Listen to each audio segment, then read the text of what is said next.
Hi, I'm Christine Daigle. I'm Jena Brown. I'm JP Rindfleisch. And I'm JD Barker. Welcome to Writers Inc.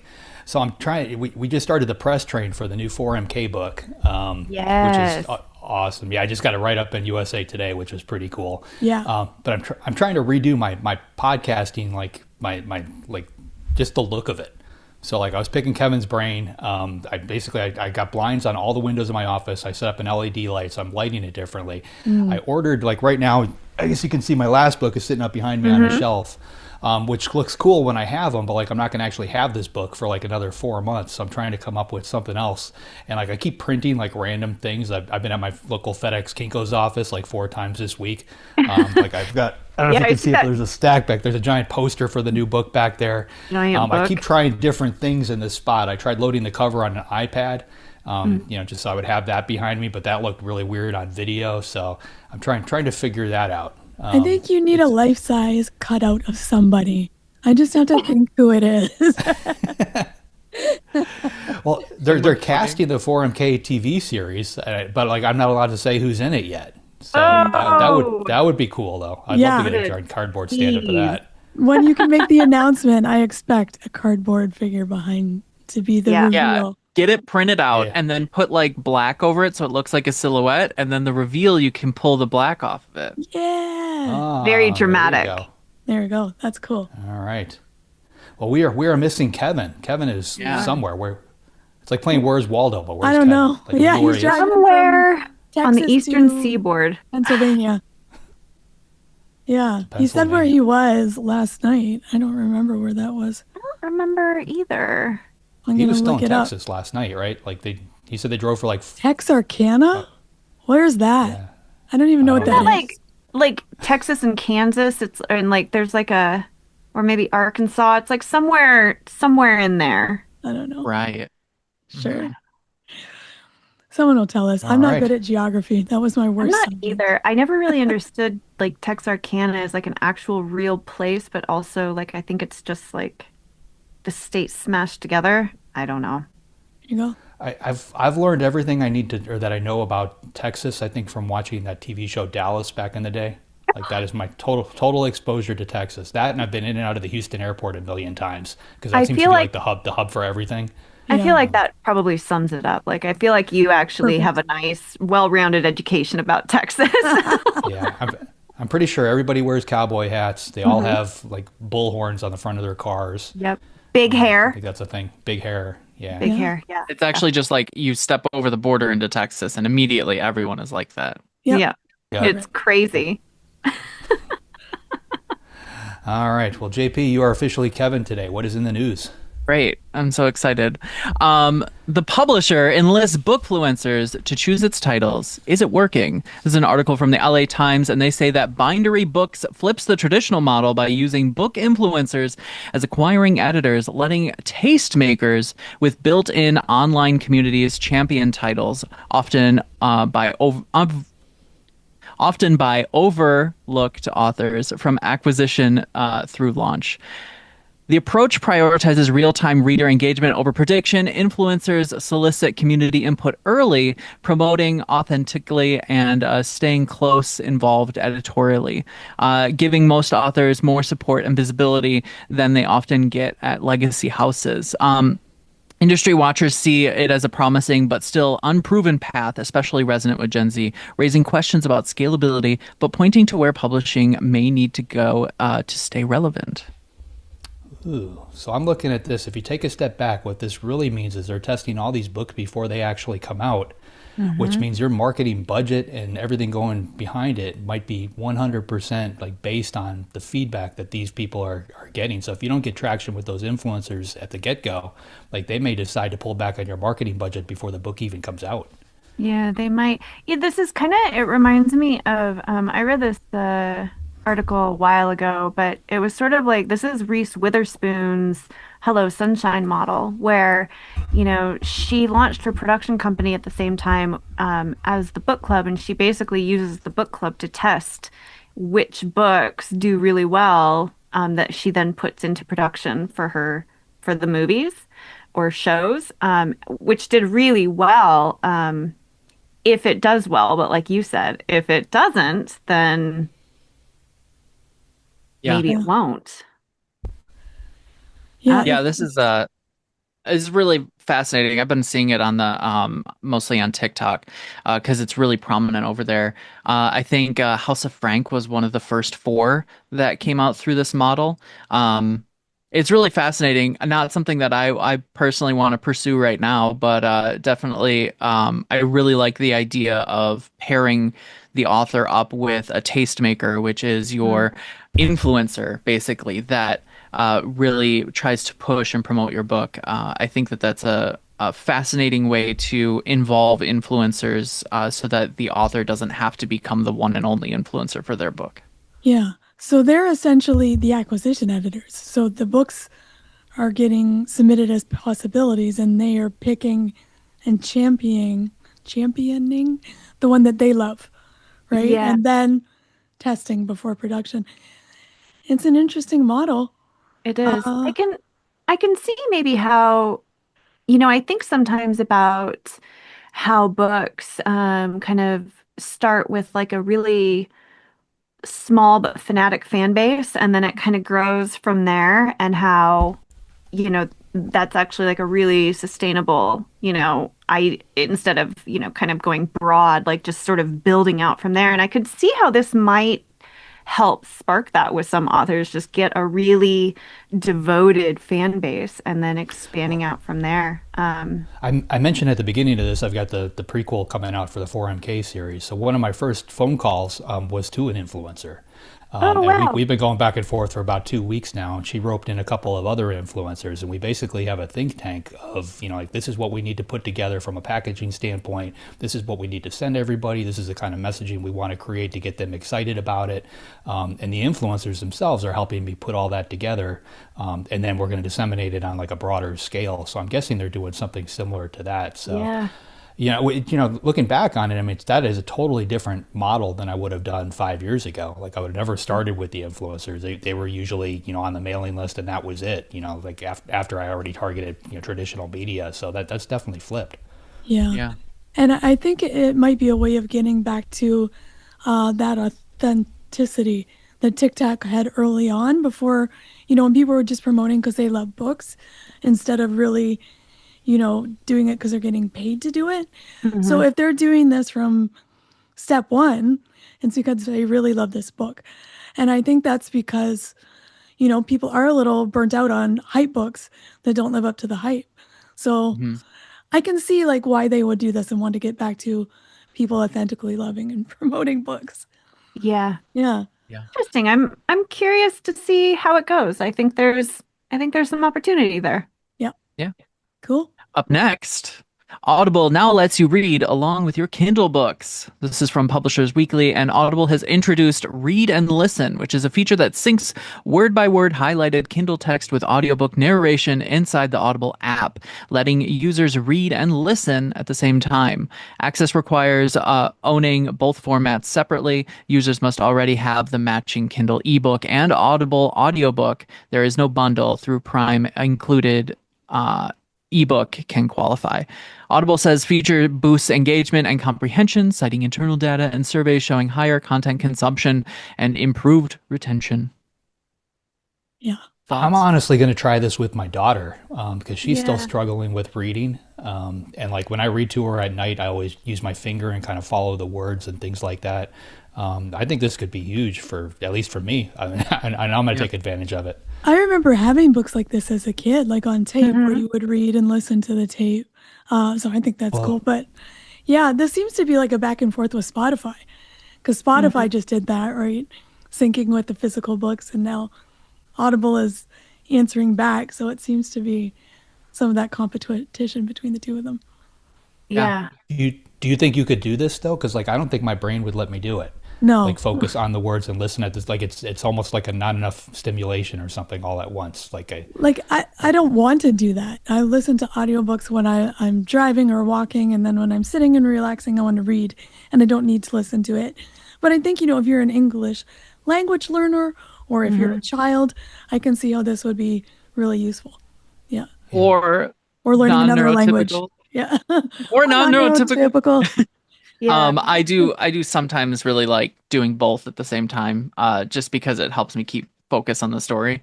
Yeah. So I really like it. I definitely would use something like this. I mean, I do it when I'm proofreading. I'll listen Yeah. and proofread and stuff like that too. So yeah, I mean, Yeah, reading out loud. It's an interesting thing. I am such a weird audiobook listener because I can only listen to audiobooks when I've already read the book, and then I typically try to find like a full cast or sort of like I love graphic audio where they do like the whole like sound effects. And so I actually don't want to listen to it like sped up. It's kind of like a like I really want to be immersed in it. So it would be really hard to follow along because I read faster than obviously like people Yeah. talk and Yeah. the pauses. So I don't know, but then I think like with some books like literary like that really like those dense books like that actually might help a little bit. I don't know. It's interesting. I'm very curious about it. yeah. Mhm. Yeah. All right. Last bit of news. DNF shelves are coming to Goodreads. For those that don't know, DNF is did not finish. After 20 years and users making their own DNF shelves, Goodreads has decided to acknowledge this widely used convention and make DNFing official. In an email to users earlier this week, the platform announced that DNF shelves are coming soon. Per that email, here's what to expect. If you created an exclusive custom shelf named exactly did not finish DNF, etc., a bunch of different things, you're automatically converted to this did not finish shelf. If you created a tag or non-exclusive custom shelf, it will remain unchanged with one exception. Those currently named exactly did hyphen not hyphen finish will automatically rename to did not finish 2 to avoid that duplication. So if you prefer to keep your current step, rename your shelf or tag anything else before February 28th. Man, I'm going to write a book called DNF.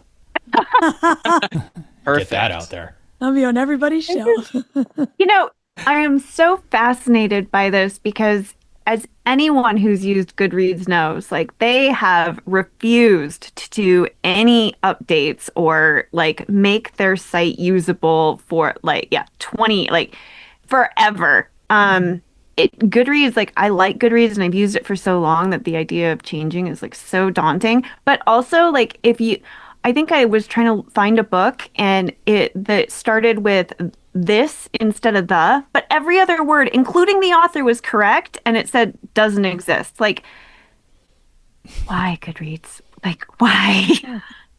Anyway, it's very exciting that maybe they'll make more Yeah. changes. Yeah. I would love for the rating system to also include like a do not or did not finish as a rating, because Yeah. I think that often People I one don't like star it. rating books that Yeah. I didn't finish because I didn't finish it. So instead I would rather have that type of rating. And maybe that's just a personal preference, but I think that like for someone like me, I want to be able to mark off books that I didn't finish. And I almost feel like in order to do that, I have to give it a star, and I don't do that. So then it Yeah. just goes back into the abyss. I see a lot of one-star reviews that just say DNF, which is, is fine, Mhm. but I don't know, maybe that book just wasn't for you. Yeah. Yeah. You could put And it that's in the a thing, DNF like, instead of 1 star. Yeah. yeah, like when I DNF a book, almost all of the books that I've currently been DNFing, I can see how other people would rate it Right. high. So I don't want to 1 star it because I don't feel like that's applicable to the book. I just realize that it doesn't vibe with me, so I would rather just go away from it. Yeah. And I don't Well, think that that is the same thing as a 1 star. No. Okay, so that was going to be my question. So if this is basically an option, you wouldn't give the same weight to like a DNF versus a 1 star. Like when let's say you're Yeah. looking at a title that you're thinking about reading, you're obviously going to look at both of those things then, like 1 star and DNF. Yeah, because like to me, a 1 star is like you hate the book, you hate something very explicit about it in a way that you may have finished it or you did finish it, but there was still something so objectively wrong with it that you want to say something about it, even if you don't write it in a review. Whereas Yeah. like a DNF may be like the writing style just wasn't for me, but I can understand that other people love this book, so I'm just gonna back out of it and I'm just gonna say DNF. Yeah. And to me, those are like two very separate categories. Yeah. Yeah. I could see a lot of Sometimes- abuse happening with this.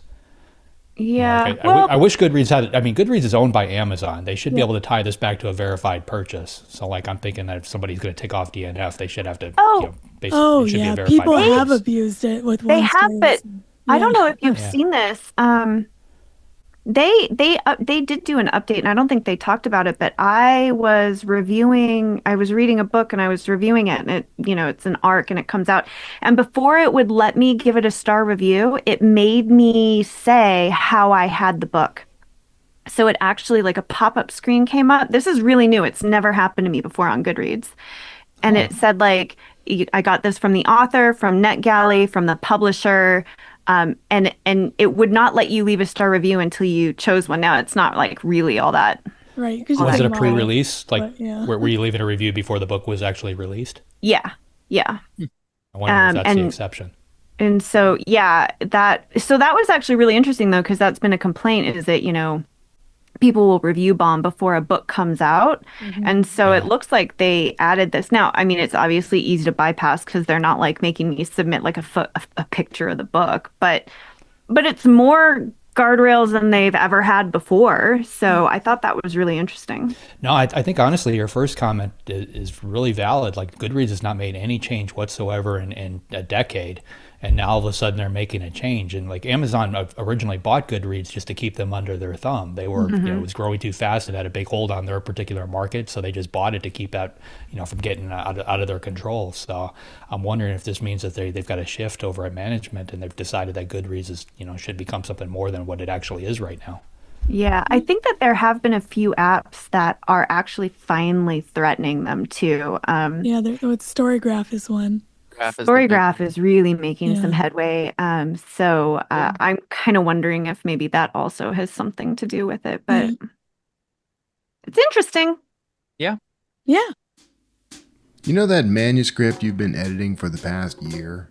The one that's almost done, but never quite gets there? Well, right now, it's crying out for help from this episode's sponsor, AutoCrit. Quite possibly the most powerful all-in-one writing platform, AutoCrit puts an entire publishing team in the palm of your hand. Get access to customizable automated alpha and beta readers, plus series-wide story analysis, marketing support, line editing tools that can help you catch the mistakes you miss, and even more, including exclusive craft events only for members.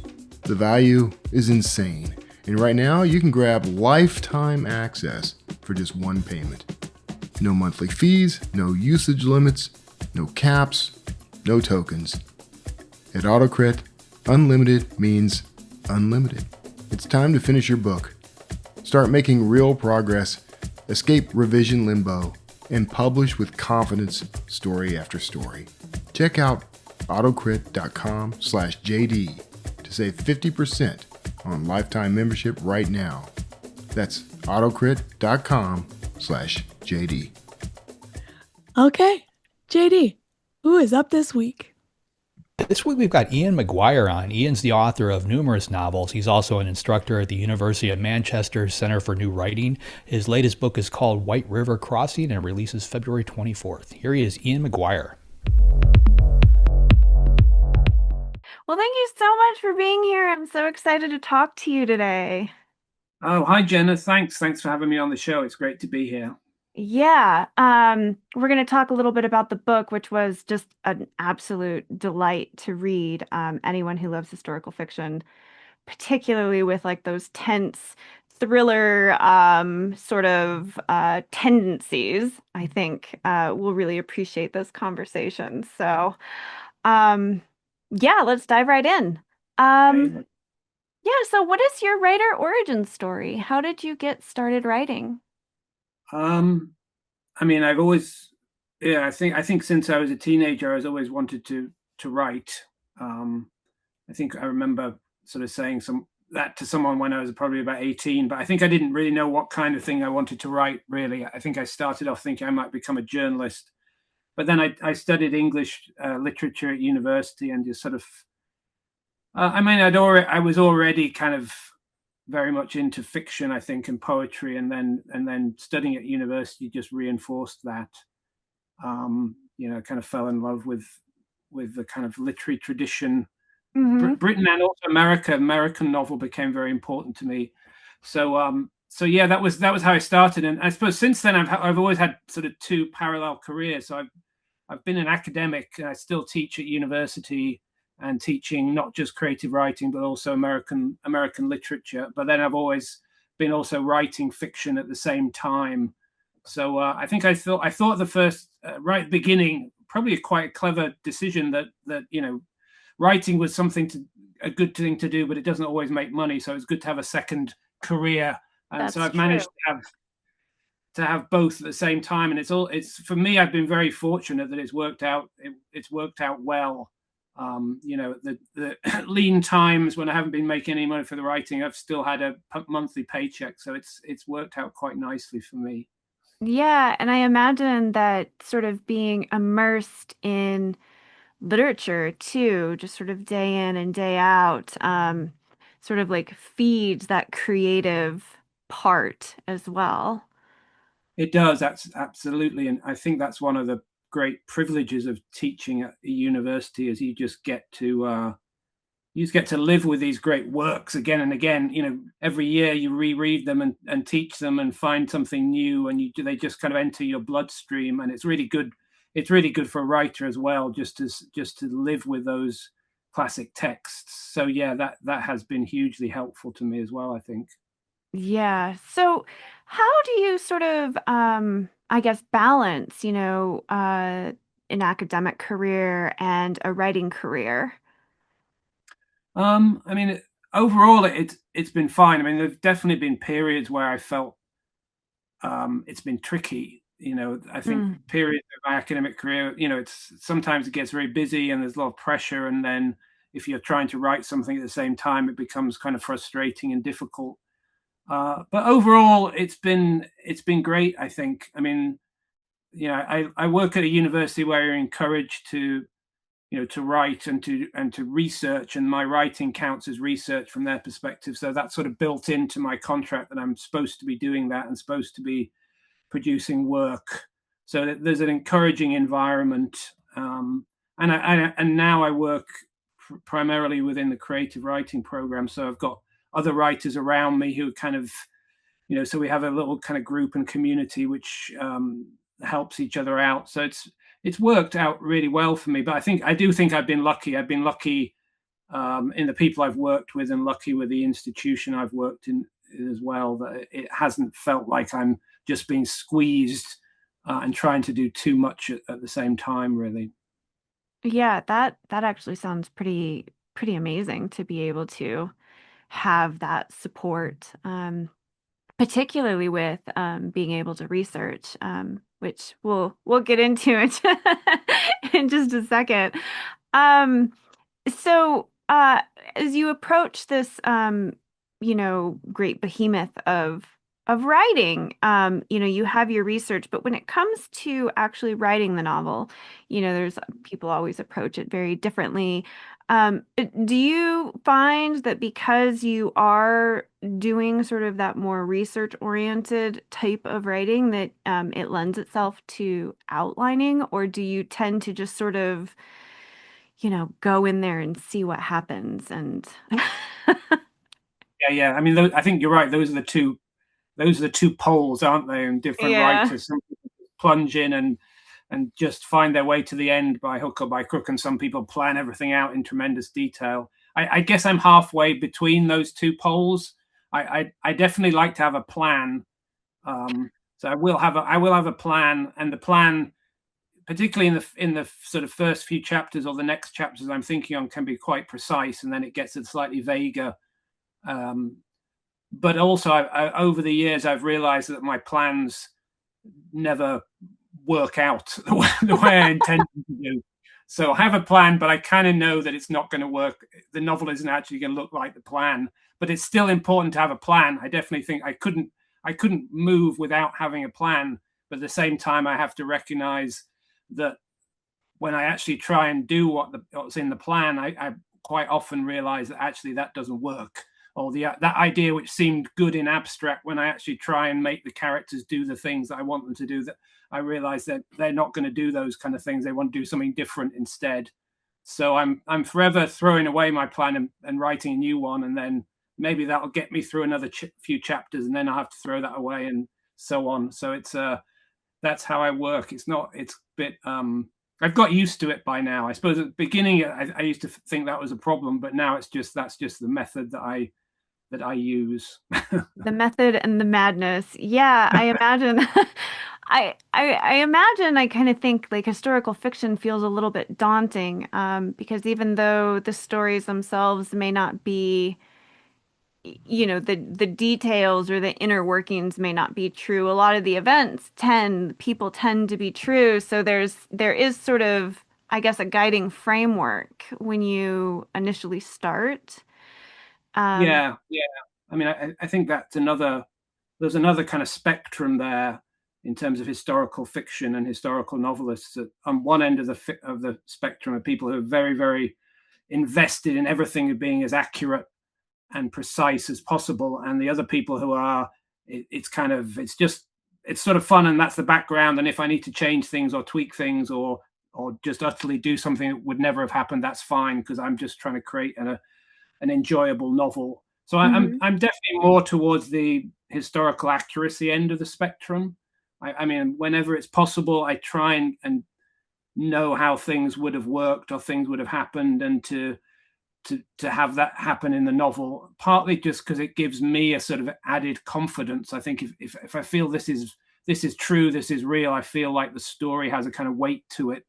Hmm. Um, that it might not otherwise have if I was just inventing things for the sake of it. But then even I think even if you are on the end of the spectrum, there are always moments where you have to decide: am I going to go with strict historical accuracy, or am I going to do this thing which I really need to happen for the story to work? And so there are always moments where you tweak things or change things a little, just so the story functions. I mean, yeah, I think that's inevitable.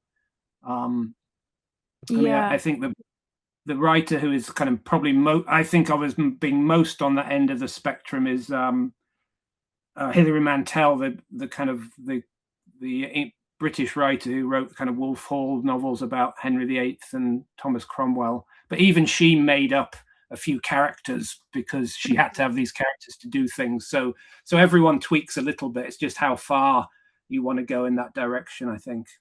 Yeah, which I think is actually really interesting, and touching back on that, the research element, I think writers, we're always researching things, right, to bring that realism to the page. Obviously, historical fiction, your research is much more intense.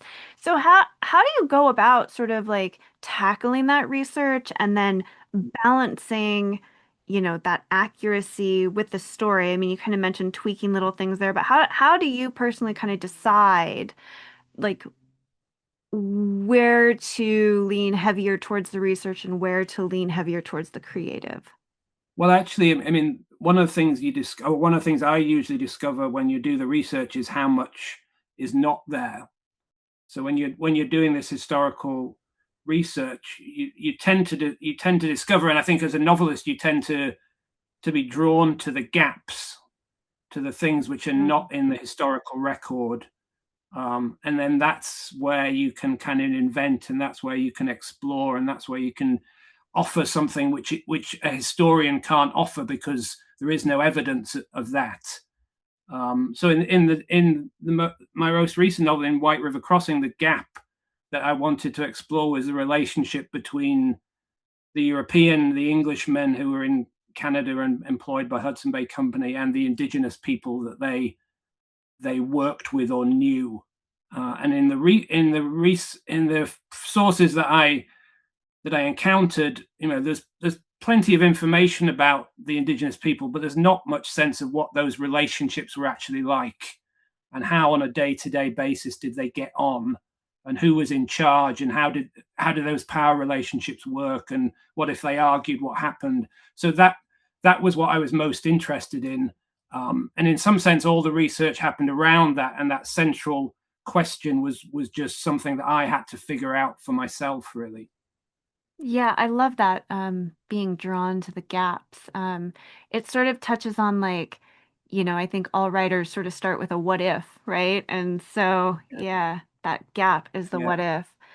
Um, It's interesting when reading, White River Crossing and looking at these relationships and sort of like expanding on that.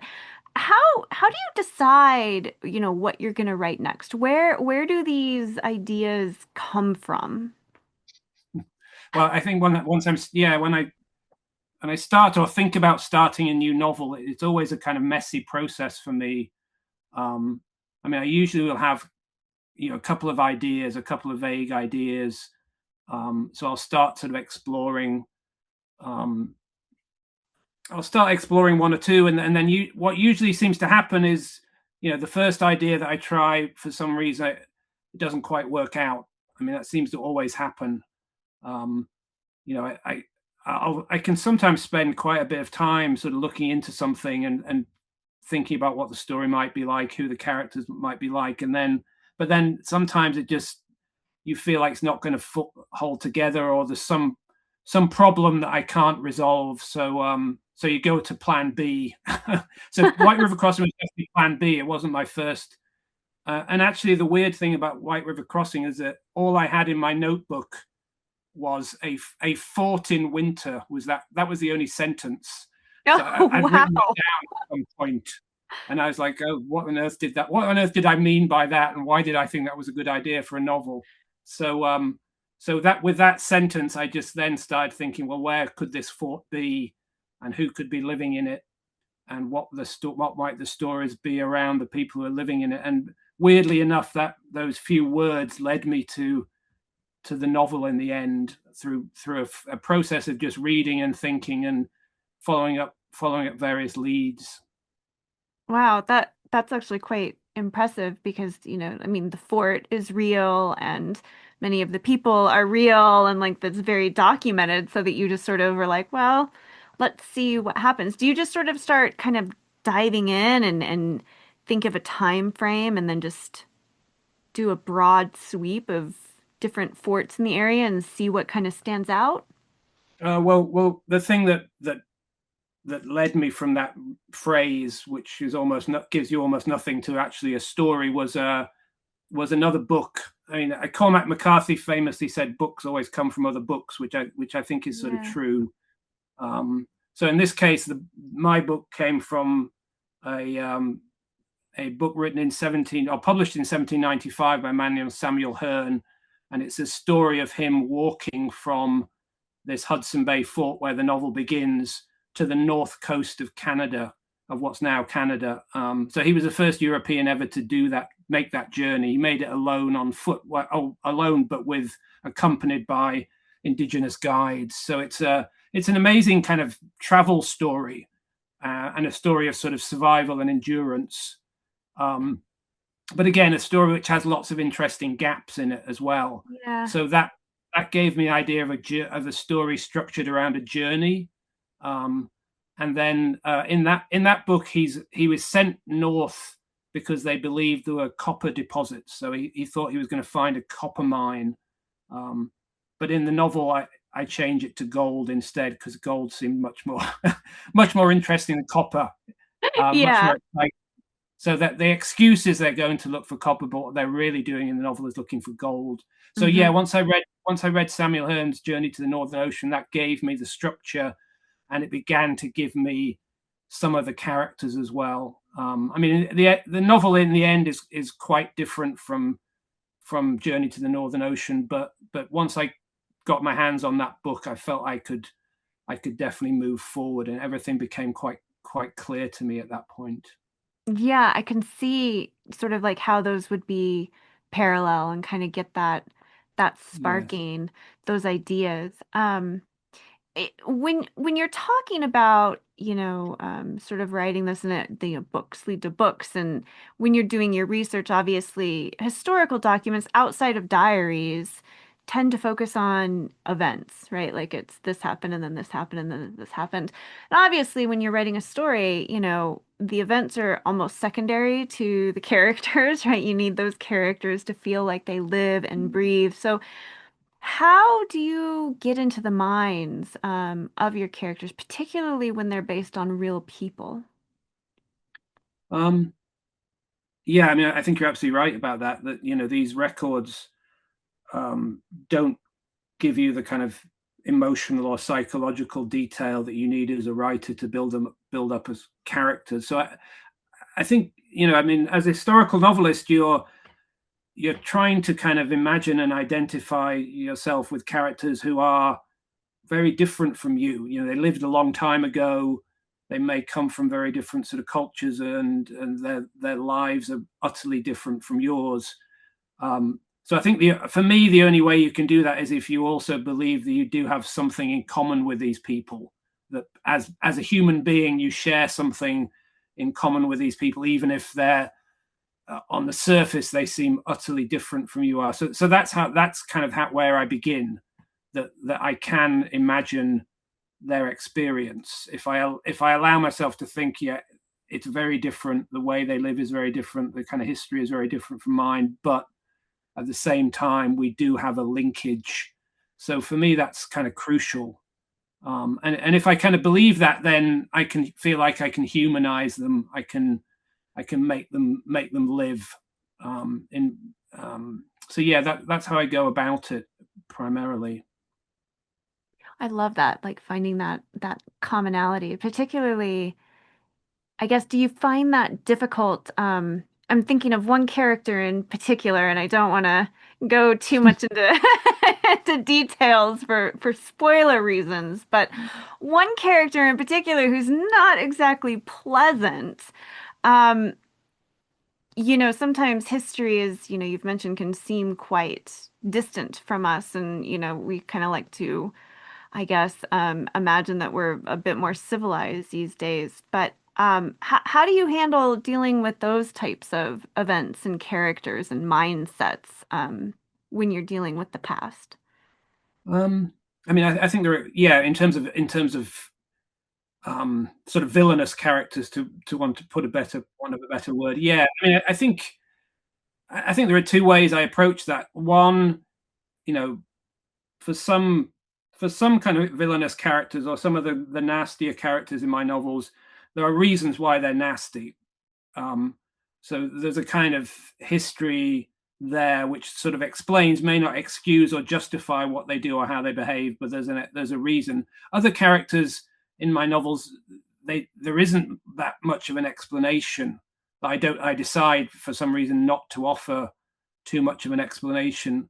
And I think with those characters, I usually just sort of settle on a sense of what is driving them forward, what is motivating them. The old question, which is, in creative writing classes, what does this character want? What are they after? Yeah. And if I get that clear in my mind, this is really what they want, this is what's motivating them, and then that usually allows me to make that character sort of work.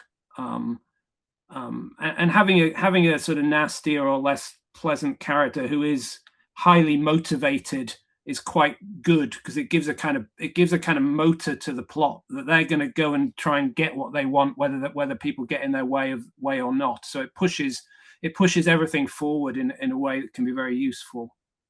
Yeah. Do you ever struggle with, I guess there might be a tendency to soften the history a little bit? Maybe not, I just imagine when you're reading these things, and there is a situation in your book where unpleasant things happen, and I guess I'm just wondering how, again, that balance between the creative, the recognizing the humanity in characters and leaning towards historical accuracy, like how you balance all of those different threads when dealing with those, not just the unpleasant characters, but the unpleasant events as well. Yeah. I mean, I think people often ask me about violence in the novels. The last few novels are quite violent in different ways.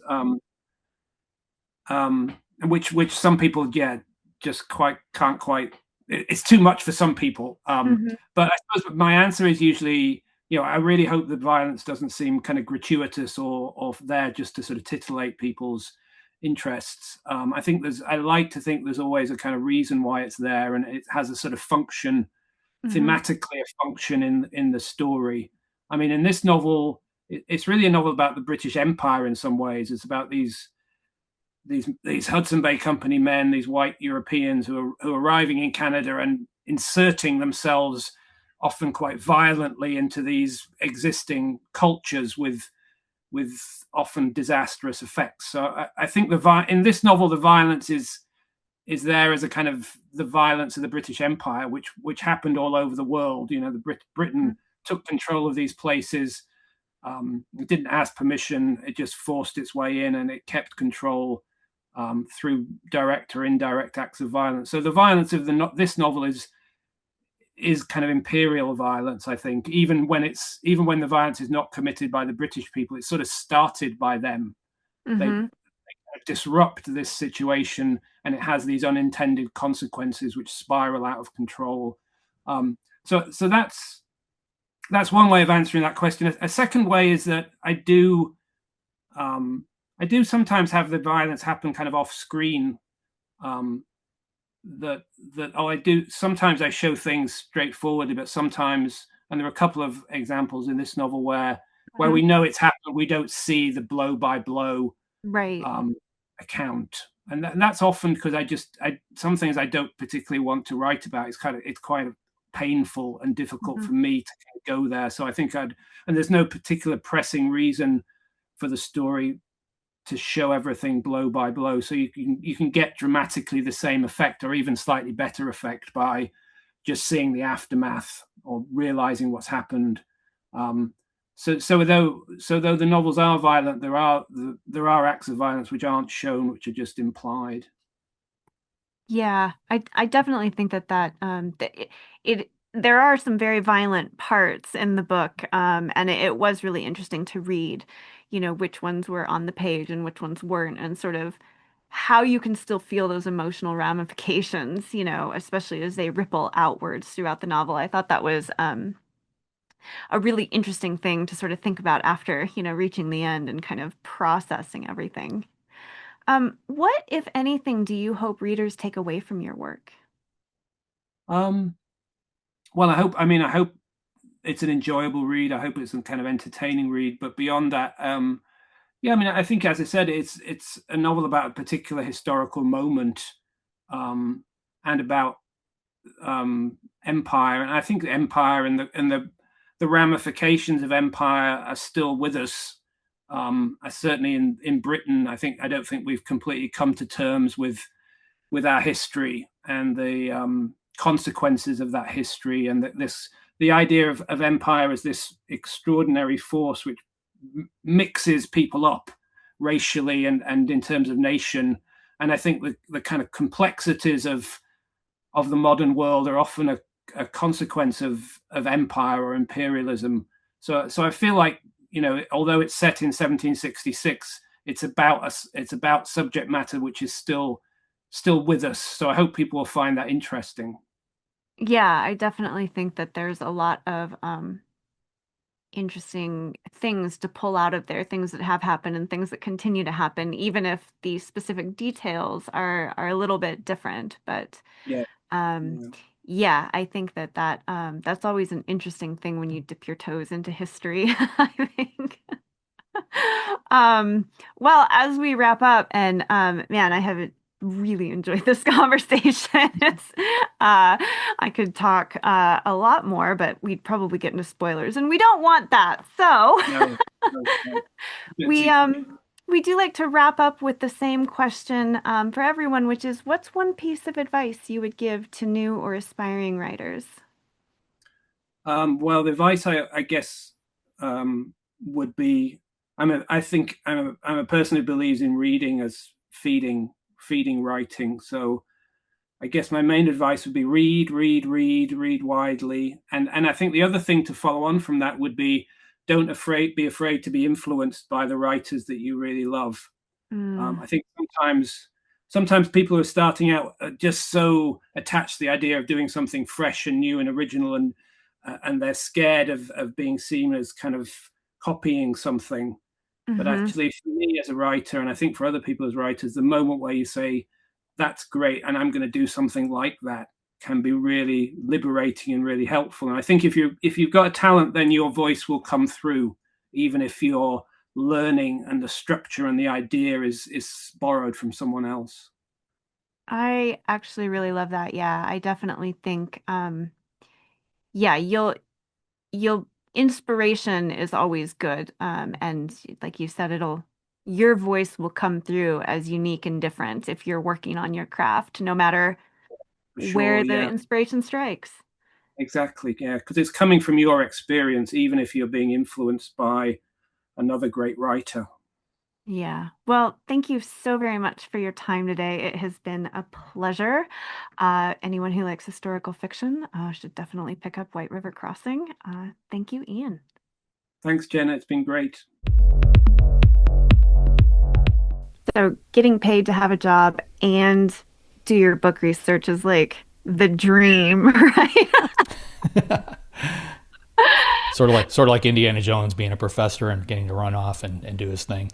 Yeah, I know. When he said that, he's like, "Well, it's in my contract that, I'm given a certain amount of time to research." It's like, "Whew, man, that's that is incredible." Yes. What would you do if you were paid to research? Like, I mean, like, how would that change how you approach writing a book? Just out of curiosity. I hate to research. Really? Yeah, I mean, I mean, I'm being autistic. Like, to me, it's all about the productivity. It's about getting the words down on paper. So if I'm spending 5 minutes on Google researching something, or to me, that's like it's wasted time. But I get where you're coming from. I've got a lot of friends that they go down that rabbit hole and like they love the research. And they will spend their whole day doing the research. Researching this one little thing. To write one paragraph, they will spend hours and hours trying to figure it all out. That has never been me. No. So what do you do when you come across something where it's like you want to get it right, but you have to do the research? Like, will you just make yourself do it? Yeah, I mark it with 4 X's, and I put them at the beginning and the end. So if I'm typing absolute BS just to fill something up, if I think I know how something works, but I'm not 100% sure, I start that paragraph and end it with 4 X's so I know where that little flub is. And then when I go back through on my second draft, I just search out all those X's, and that's where I'll actually take the time to hop on Google or call an expert or shoot some emails off or whatever I need to do to just fine tune it. Yeah, That's I really I do that too. Like when I don't know how something works, I just like put TK science or like whatever, and then I'll Yeah, look at no, it later. I do like if Yeah. if it's a place, like I wrote one that took place at a subway station in Chicago. It was a particular one, a particular real subway station. Like I will do that on the fly. So I'll load up pictures of the subway station, like 4 or 5 different shots of it, any kind of descriptive stuff. I'll just put that in front of me as I write it. So I guess it kind of depends on what type of research it is. Yeah, Yeah, I do same. that too. It- Yeah, real Yeah. estate. I love going on real estate sites and finding a house. I'll stick it. Oh, yeah, those Yeah. are fun to kind of go through and look at. I know. I guess the risk though is that then you end up like, 10 neighborhoods away looking at houses outside of your price range for no reason. Maybe that's just a me problem. No, That I would sounds be like a you afraid problem. though. Yeah, if I got money to research, because I get sucked in sometimes, which is why I try not to do it when I'm writing. I'll do it at like when I'm in the writing mode, I'll try and do it later Mm-hmm. because I'll get sucked in and then I get time blind. So I'll Yes. be like Googling something for a ridiculous number of hours. So I'm glad that I don't kind of have paid research because I think I Yeah. could get stuck there and then the work wouldn't get done. That's very true. Yeah, I think it would depend on what the research is. Yeah. If like honestly, if I could do research within the discipline that I had in college or, something along those lines, and in tandem with those discoveries, write something that has Mm, that information in it in a fun way, sort of like Christine does with, mind interfaces. Hmm. Um, I think that would be super fun, but that's sort of a different question than what you're asking. But definitely, if I could get paid for that and write, yeah, why not? Yeah, that would be fun. I really liked what he said, obviously in historical fiction, particularly like the type of stories that he's writing, like there's a lot of like violence that happens. But I really liked how he talked about sometimes the aftermath is more effective in showing like actually how atrocious an event was versus showing the actual event. And I was wondering if you've ever found that in your writing and how you decide, to use it when you put something on the page versus when you just show the aftermath, how you make those decisions. I wrote a book with Patterson called The Noise. I think it was our second book that we did together. And in the story, there's a particular infliction or affliction that hits large groups of people all at once. And we didn't want to explain what it was. So for like the first half of the book, all we did was show the aftermath. And it was like a really horrific scene, but like you didn't understand how it happened or why it happened, but it was really bad. So we needed to come up with like 4 or 5 of those really bad scenes to keep it interesting, to keep them different. But we got, I think it's about halfway through the book before we actually tell the reader what's really going on. But yeah, I mean, you can really dig in. Like I remember one of the very first scenes that we did like that, he had a dead baby. That we just glimpse, like our main character just sees it, but like that emotional reaction that brought on, and in a situation like that, it's almost like finding one on a battlefield kind of thing. Yeah. That to me was way more powerful than ever seeing what actually caused it. Yeah. Yeah. I read that book and the baby was horrible. So thank you for that, JD. In a good way, though. Yeah. I think too, like with the type of cozy fantasy that I write, I don't really shy away from like the horrors of some things. So like I wrote one where the main character has like PTSD from a really severe event that happened to them. And so we kind of start in that aftermath of like how they've been processing and it hasn't been well. And then they have these sort of flashbacks and I don't really shy away from that, even in cozy fantasy, because like we all know that things will end up okay, but I think that the style that I write includes those traumas and sort of processing through that grief, and I think that that's really where like some of the meat of cozy fantasy can be in. Yeah. Like, I know I've done that too, especially when I feel like the violence is too horrific. Mm-hmm. I don't really want to show that on the page because it's too much. Yeah. So sometimes Yeah. that's when like showing afterwards what happened, and it's the emotion and how that ties into the story that really makes it more powerful than, the blood and the gore. Yeah, he talked about that too, just on sort of like how he doesn't want to sometimes just go there, like himself personally, but then also, making sure that the violence doesn't seem gratuitous, like it's just on there for shock value, which I think, depending on the genre, like obviously, Right. Yeah, if you're writing a slasher, go ahead. yeah.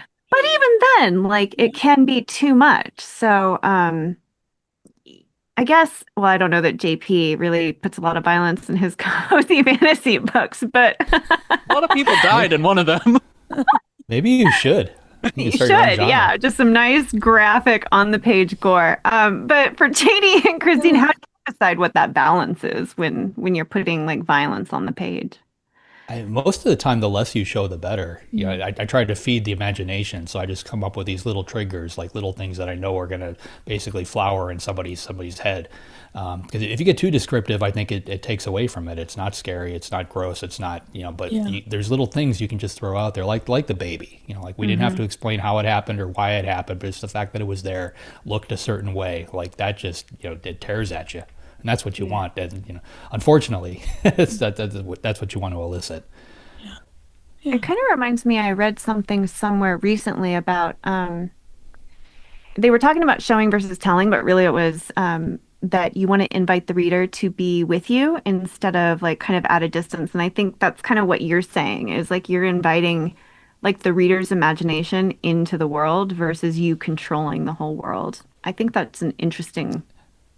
Yeah, Patterson, one of the things that he got me to do very early on, at the start of anything, we write the words "be there" up at the top. Like right now, it's on my computer monitor. It's literally been there for like the last 5 years. But like you have to be in the scene. The reader has to be in the scene. The reader has to be discovering things right along with your character. The second you start describing it or have your character describe it, all of a sudden there's too much distance. It needs to happen right then and there. Yeah. Yeah. All right. Cool. JD, who's up next week? Next week, we've got Lila Lane coming on. Lila is the pen name for Sonia Hartle, author of the rom-com Rent to Be and Heartbreak for Hire, as well as several young adult novels. Her latest book is called The Best Little Motel in Texas, a mystery which releases March 3rd. Yeah, it's going to be great.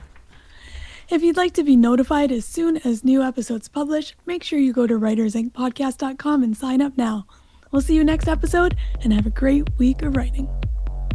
Thanks for listening to this episode of Writers Inc.